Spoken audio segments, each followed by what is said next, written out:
A vida de São José revelada à abadesa Maria Cecília Bage. José é perseguido. Pessoas querem afastar Maria dele. Embora José tivesse muitas alegrias em suas conversas com Maria e Jesus, não lhe faltavam tribulações e angústias também, aborrecimentos estes que o Senhor lhe proporcionava para mantê-lo na prática de suas virtudes. O demônio tinha ódio de morte por ele e procurava de todas as formas possíveis quebrar sua paciência e abalar sua paz. Por isso, instigava constantemente pessoas de má índole contra ele, em cujos corações induzia o ódio.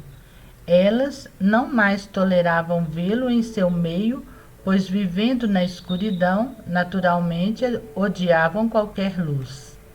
E muitas delas acordaram entre si em matá-lo e injuriá-lo, e até mesmo em tentarem expulsá-lo da cidade. Estes fatos eram obviamente provocados pelo demônio, que temia as conversões através das palavras e ações de José. Elas decidiram então procurá-lo, aproximaram-se dele com más palavras e lhe perguntaram o que viera afinal fazer no Egito e por que motivos havia deixado sua terra natal, dizendo que, por certo, ele era homem de mau caráter que, por delitos, foi expulso e exilado de sua cidade, e que, com certeza, ele para lá fora a fim de fazer algum tipo de mal. O santo inclinava sua cabeça e replicava: vim a esta cidade a fim de atender à vontade do Senhor e não para praticar qualquer espécie de mal do que as minhas ações vos dão claro testemunho. As pessoas então responderam com palavras pesadas, às quais José não respondia. Ameaçaram-no então de agressão física caso não partisse imediatamente, afirmando que desejavam expulsá-lo antes que cometesse algum crime, e que se cuidasse, pois que, se o encontrassem novamente, iriam espancá-lo, e que, se não o encontrassem casualmente, iriam procurá-lo em sua casa e o expulsariam da cidade com métodos violentos, e o deixaram em paz naquele momento. José não se deixou perturbar excessivamente, pois sabia que nada poderiam contra ele, a menos que o Senhor assim o desejasse e permitisse. Entretanto, temia que fossem à sua casa e perturbassem maldosamente Maria. Pediu então a Deus que mostrasse seu imenso poder e impedisse que seus inimigos pudessem praticar qualquer mal contra eles. E dizia: ó meu Deus, sabeis a finalidade de nossa vinda e as razões pelas quais aqui permanecemos. Defendei, portanto, o vosso unigênito, sua divina mãe e a mim mesmo. Não anseio por nada mais que não seja atender à vossa santificada vontade. Todavia, sendo o vosso desejo que nos tornemos aflitos e que sejamos perseguidos, que somente eu passe por tudo isso. Voluntariamente receberei as afrontas, as injúrias, as pancadas, desde que deixeis em paz Maria e Jesus. Suplico-vos esta graça, justificada que é, peço-vos de não negá-la. Assim dizia ele, quando de seu retorno para casa, Deus o confortava interiormente, assegurando não abandoná-lo à sanha daqueles perversos e também que o protegeria e defenderia. Afirmações estas que consolaram José. Uma vez em casa, encontrou Maria com Jesus no colo. O menino mostrou então desejo de ir com José, que o recebeu com alegria em seu espírito, desfrutando daquelas suas carícias de criança. Contou a Maria o acontecido e lhe pediu para que solicitasse a graça e a iluminação do Senhor para a sua alma. Refez-se logo de todas aquelas injúrias e desejou o bem para todas as pessoas que o haviam cometido. Maria, já sabedora de tudo, o exortou a ter paciência, animando-o também para que se mostrasse calmo e que nada temesse, pois aquelas atribulações eram obras de Deus para testar a sua fidelidade e também conceder-lhe maiores méritos.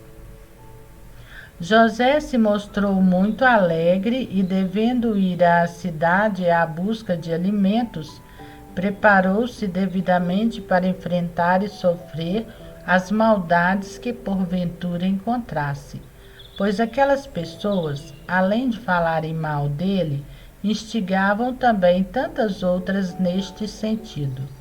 O demônio se utilizava dessas hostilidades e fazia com que ele fosse odiado, além de perseguido, embora soubesse de sua plena inocência e bondade e que ele não faria mal algum a quem quer que fosse.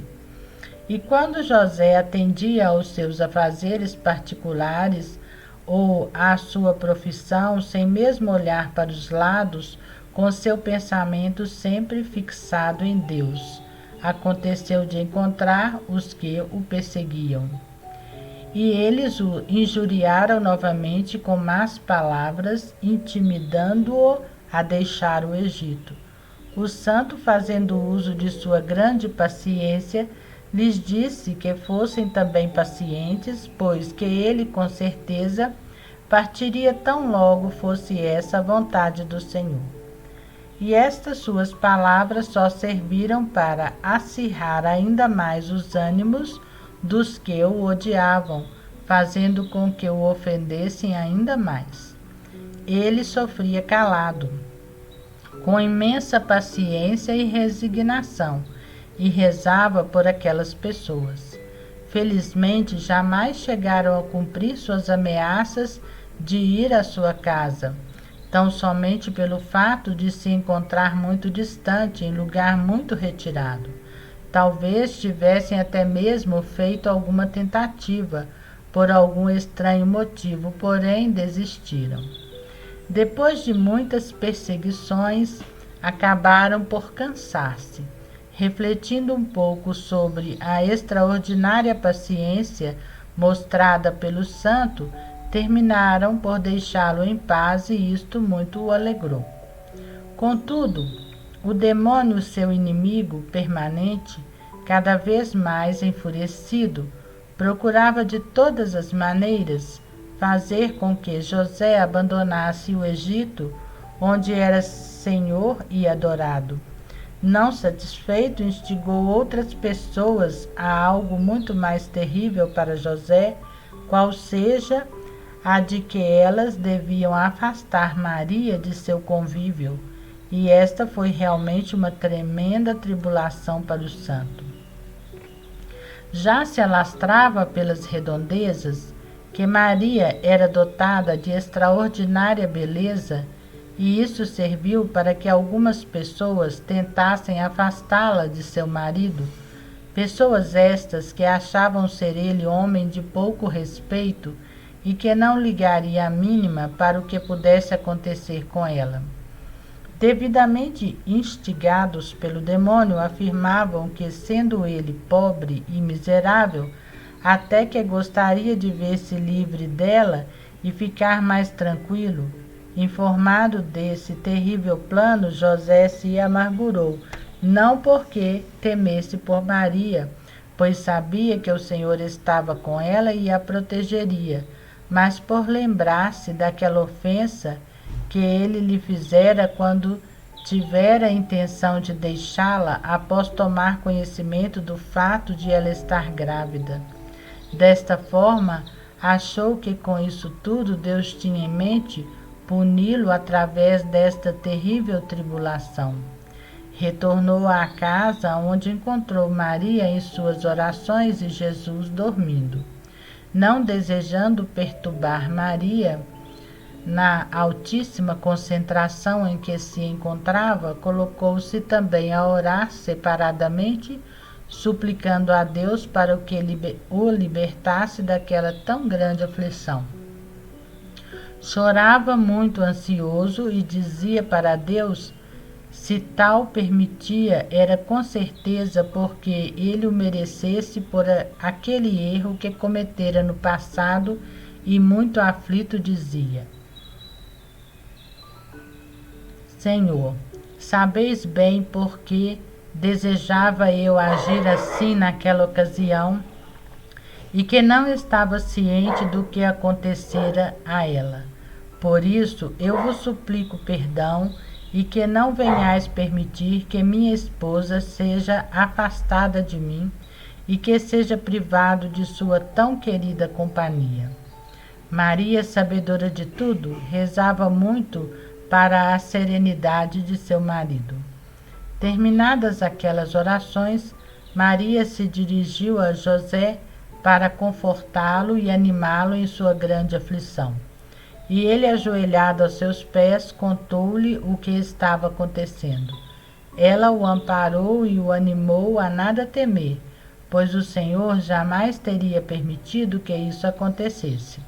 Mas José lhe dizia: Ah, querida Maria, temo que o Senhor acabe por permitir que tal ocorra, porque o ofendi gravemente quando, ao tomar conhecimento de sua gravidez, havia decidido deixar-te.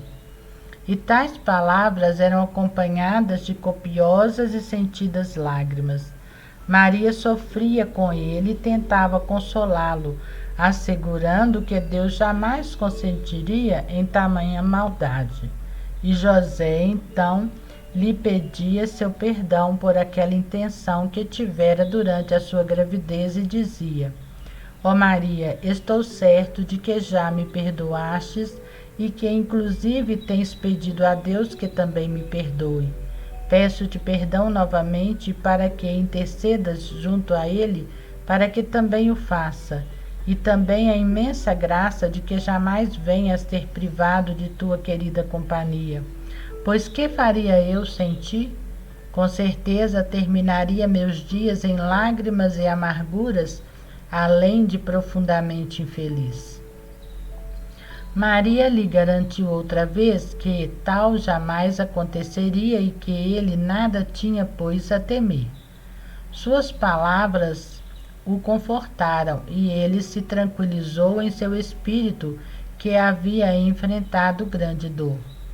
Neste meio tempo, Jesus acordara, olhou com afeto para José e quis ir para o seu colo. Ele o recebeu com carinho e afeto e o apertou com amor em seu peito.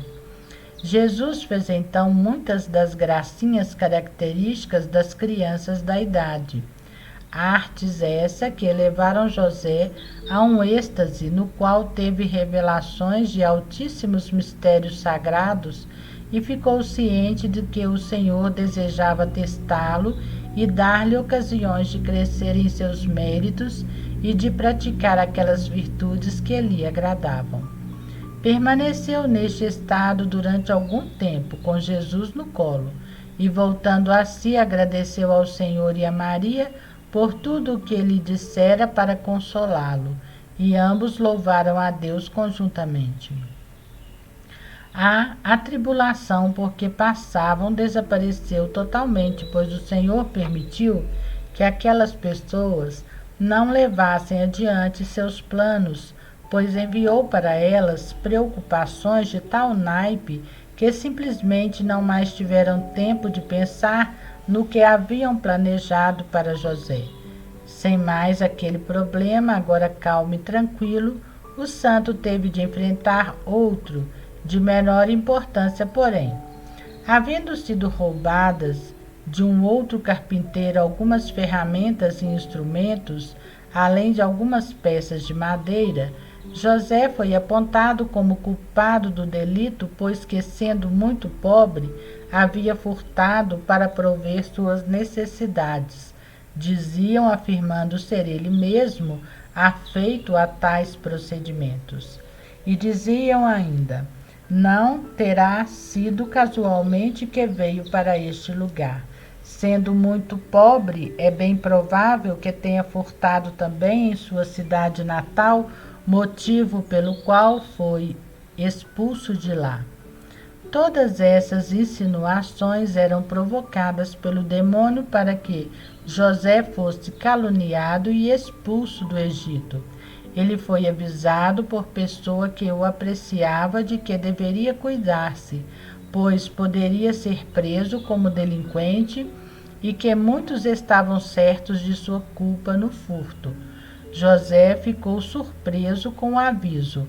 Agradeceu efusivamente, mas afirmou estar inocente, sem ter qualquer intenção de abandonar a cidade, pois confiava que o Senhor o defenderia, mostrando sua inocência a todos. Pedia a Deus que o livrasse da falsa acusação e que fizesse com que todos soubessem a verdade a respeito. Apesar de tudo isso, acabou sendo preso pelas próprias pessoas responsáveis pelo furto e severamente interrogado para que dissesse onde guardara o fruto dos roubos.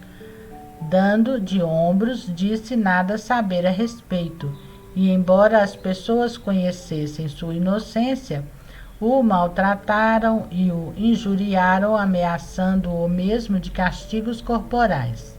Ele nada disse em sua defesa, a não ser que, sendo muito pobre, era desapegado das coisas materiais e que o que possuía lhe bastava plenamente.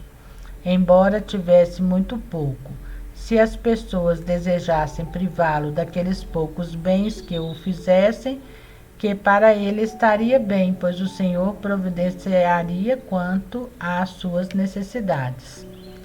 E essas palavras acalmaram aquelas pessoas violentas que acabaram por deixá-lo em paz. Indo de encontro a Maria, contou-lhe o acontecido, e ela, como sempre fazia, o confortou e animou, dizendo para que tivesse paciência e assim crescesse em seus méritos perante Deus. E juntos agradeceram ao Senhor que os livrara daquela perigosa situação. Os verdadeiros ladrões foram localizados e todos souberam então da verdadeira inocência do santo. Tomando conhecimento do fato, não criticou seus acusadores, considerando-os com condescendência. Aquelas pessoas, entretanto, nem mesmo se desculparam, pois tinham para si que ele não merecia a atenção, pobre e miserável que era.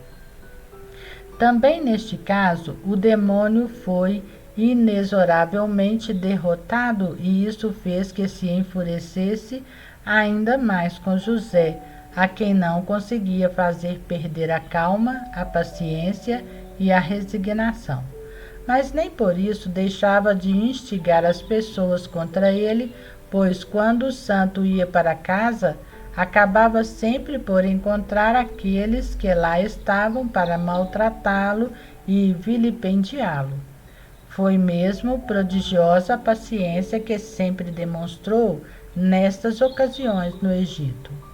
Teve sempre problemas e muitas atribulações, mas jamais mostrou qualquer ressentimento com quem quer que fosse, e nunca se queixou.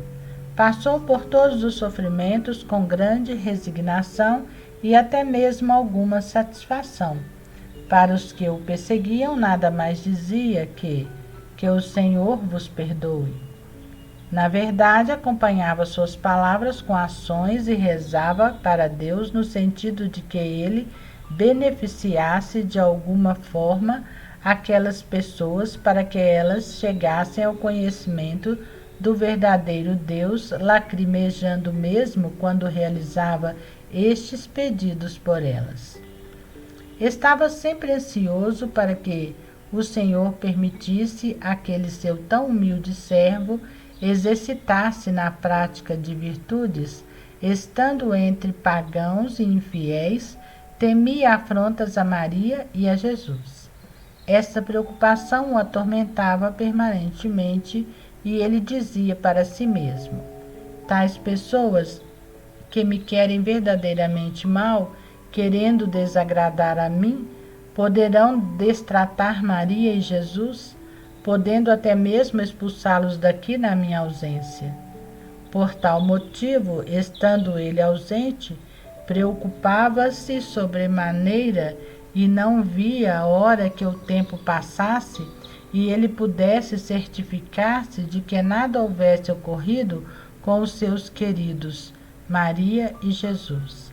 Embora certo de que o Senhor o protegeria, tinha para si que Deus desejava para ele essa permanente dúvida em seu coração. Enfrentava galhardamente todos estes problemas, e com tal resignação que jamais alguém diria estar ele inquieto ou perturbado, pois mostrava sempre fisionomia serena e jovial. Até mesmo com os que o haviam maltratado, mostrava-se impassível, sem expressar quaisquer sentimentos de desprezo ou de perturbação frente a elas. Agia como se elas jamais o tivessem aborrecido ou atribulado com problemas, fato este que causava nelas profunda surpresa e até mesmo grande admiração por ele, pois não conseguiam entender como pudesse ele mostrar-se tão indiferente a todas as coisas más que lhe faziam. No próximo vídeo vamos tratar da volta do Egito para Nazaré.